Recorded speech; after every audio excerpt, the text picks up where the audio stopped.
This map is called Amaseia, and in terms of climate, it's a neutral map, which means that it is neither hot nor cold. You can make units fatigue quicker by having it rain, or you can reduce visibility by having fog. But rain is going to fatigue all units equally. No units have a resistance to rain.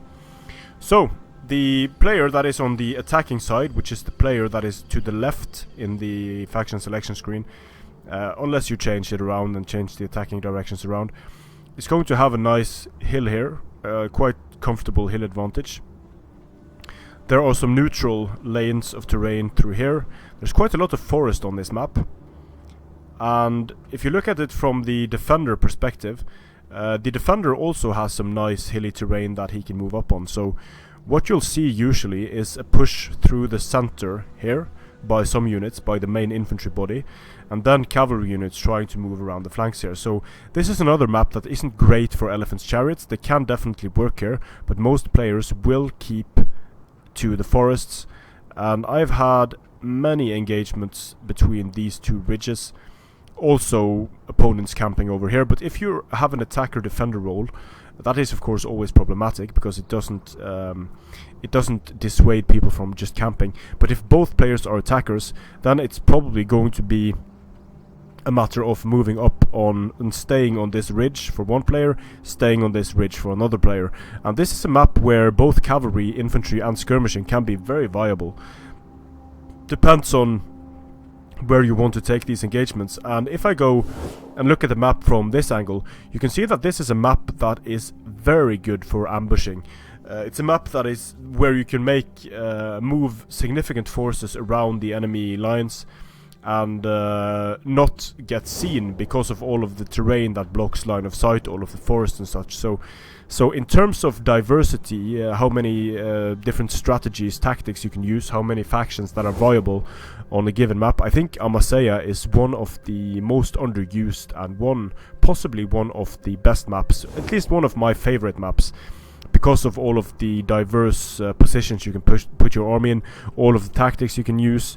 The elevation changes all across the map, so it's not like one side has a definite super clear advantage. Although it needs to be said, the player that is in the attacker position over here does have this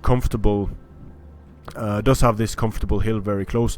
But if both players are attacker and if both players move up, then both players can potentially claim a hill. One problem is that the attacker has a very short way to get over to this massive hill here, and there is really no good way of engaging this piece of terrain.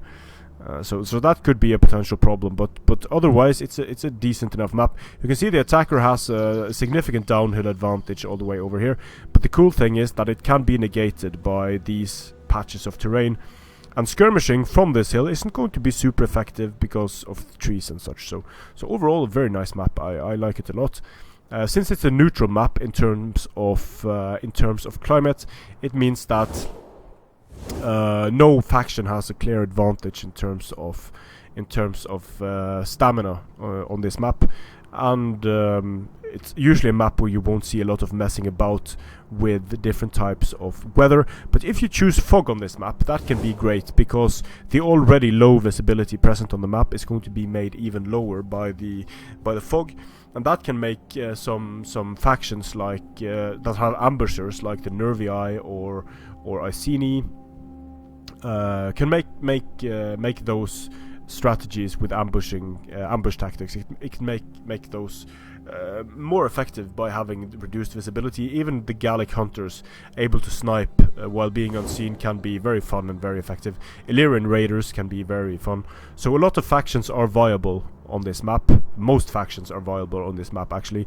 I'd say the eastern factions are sort of gimped because of all of the forest, but certainly strong melee factions can do very well on this map. Strength and honor.